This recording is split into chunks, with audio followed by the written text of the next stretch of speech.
watershed year in Europe and around the world, confirming a Russia that was choosing to be a strategic competitor to NATO, and the violent rise of terrorism in the form of ISIS.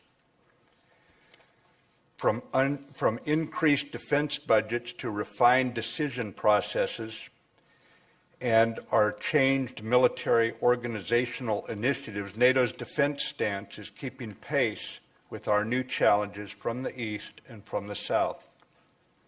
Defense ministers also discussed NATO-led Resolute Support Mission in Afghanistan alongside our coalition partners, non-NATO nations which gathered with us.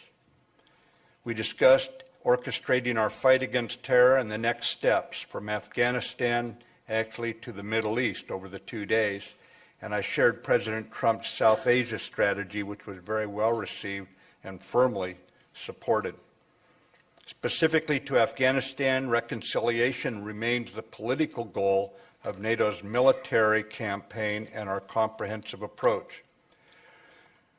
Reconciliation must be Afghan-led, with an open door to the Taliban if they choose to stop killing and live by the Afghan Constitution.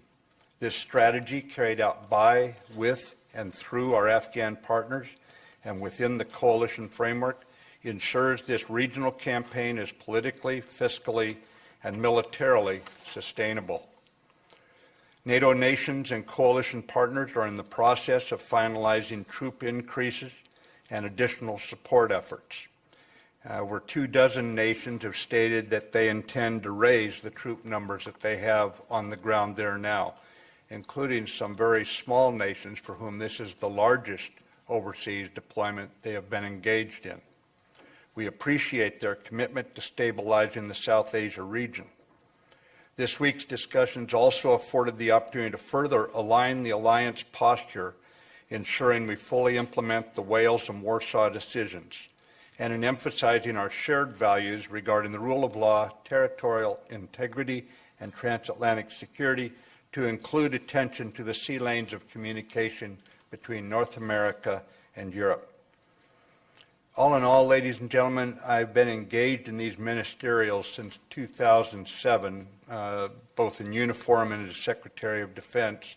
I've never been more impressed by the collective shared appreciation of our challenges or by this body's necessary decision-making to protect our populations and our democracy's freedoms. Hi, Terry Schultz with Deutsche Welle and NPR. Sir, I'm interested in why you decided now to raise the issue of what the U.S. views as the Russian violations of the INF Treaty. Did you share evidence with allies? And when you say you're discussing those responses, where is the U.S. now on possible responses? Are you worried that if there's no administration response, it will simply embolden the Russians to violate other treaties, to push the edges on these things? And how does this fit in with your overall Russia strategy? Sure, Terry. The bottom line is you have to have respect for other nations' sovereignty. When you make agreements, when you sign treaties, you have to live up to those treaties. And we have a firm belief now, over several years, that the Russians have violated the INF. And our effort is to bring Russia back into compliance. It is not to walk away from the treaty. But just like with the Vienna Agreement, the Minsk Accord, the Helsinki Accord, we now have an increasing concern about Russia's willingness to live up to the accords that it's signed, the treaties it's signed. So we will, many of the nations already have their own evidence of what Russia's been up to, and we've been in active discussions amongst ourselves on the issue. It will be going forward, and we will be engaging with Russia as we try to come to a resolution of this.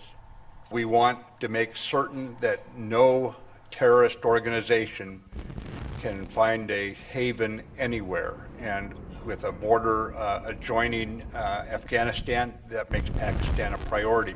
So we're engaging with the Pakistanis. We're engaging in a whole government effort. We've got international efforts going on. And one of the reasons we brought it up here was to make certain we were all aligned about where we stood on this, and it was remarkable alignment about us all working together to get Pakistan to do everything it can to cut the insurgents off, the terrorists off. As far as what's different about this, obviously there are ways that we can reward Pakistan, and there's ways that we can ensure they're held to account. But our principle going into this is that we are going to work with Pakistan and make this work so that there's no longer a threat coming across the border there. And this is an international effort. This isn't an American alone effort. So that in itself, that we're aligned internationally now with what we're doing, is probably the biggest change.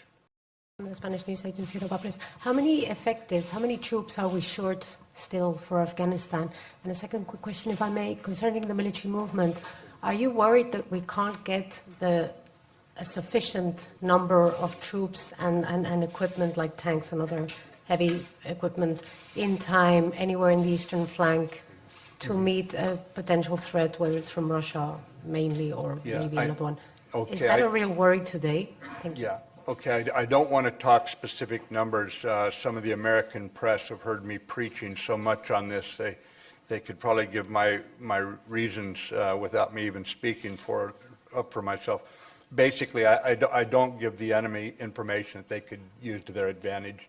And I'm told, well, sometimes, well, people used to do that. That's not me.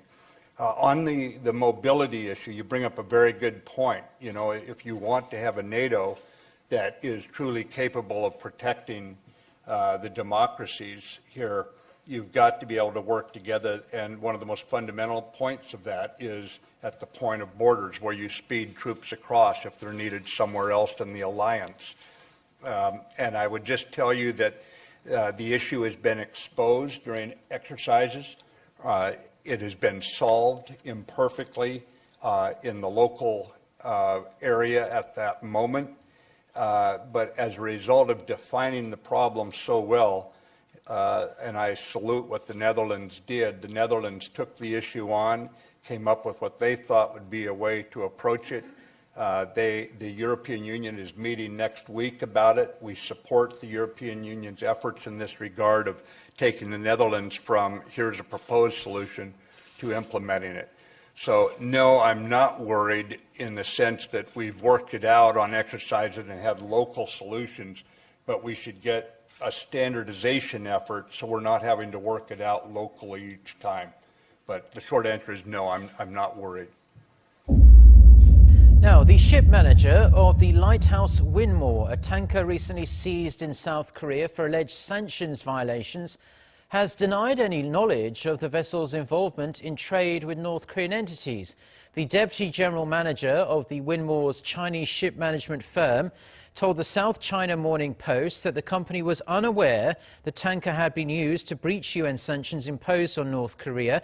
He said the company just rents the ships out and is not aware of what goods the ship carries, emphasizing that the Winmore operates under the charter of a Taiwanese company. This Hong Kong-registered shipping vessel was seized and inspected by South Korean customs officials in late November for transferring 600 tons of refined oil to a North Korean ship on October 19th. Fox News is reporting that China will return the underwater drone that it seized in the South China Sea. We'll get it back tomorrow. Separately, I got a question about the relationship between Russia, China, and the United States. Are we beginning a new Cold War where the enemy is not Russia, but China? Who better to answer that question than Lieutenant Colonel Ralph Peters, who is with us this morning? That's the way things seem to be shaping up, Ralph. Our enemy, Cold War enemy, the new Cold War, is China, not Russia. What say you? I'd say that's nuts. Oh, God, take me to pieces, Ralph. Go ahead, lad. Well, no, it's not what you said. I mean, I'm not saying you're nuts. You're too clever to be nuts, and I'd never mess with Varney. Yeah, you can. But look, it's very straightforward. China is our competitor. Russia is our enemy. China wants to live off our economy, build itself up. It wants hegemony in the South China Sea and its littorals. We have conflict points with China. Russia wants to destroy NATO, invade its neighbors, occupy them, divide Europe, drive us out of the Middle East, and oh, by the way, they did indisputably interfere with our election. I am not saying they elected Donald Trump. I'm saying they interfered in our election more profoundly than any foreign power ever tried to do, and you can believe either 17 U.S. intelligence agencies or Kellyanne Conway. Do we need to tilt towards one or the other, just diplomatically speaking, as the way Richard Nixon tilted towards China way back in the very early 1970s? Get together with China to exclude Russia. Should we be doing something similar now with one of either Russia or China? No, because that approach didn't work. It's always been a myth that we had turned China against Russia and Russia against China. Now, in the very long term, they are enemies. But for right now, we're just not good enough diplomatically and strategically to play them against one another. We need to take them each on their own terms. We can, with firmness and foresight and economic leverage, deal with China. Putin, as you can play chess with China, you just got to watch them. You can't play chess with Putin because every time he starts losing, he upsets the chessboard.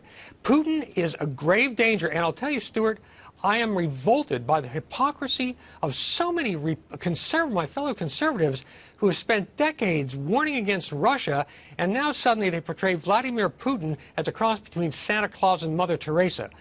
Putin is our enemy because he chooses to be, not because we want him to be.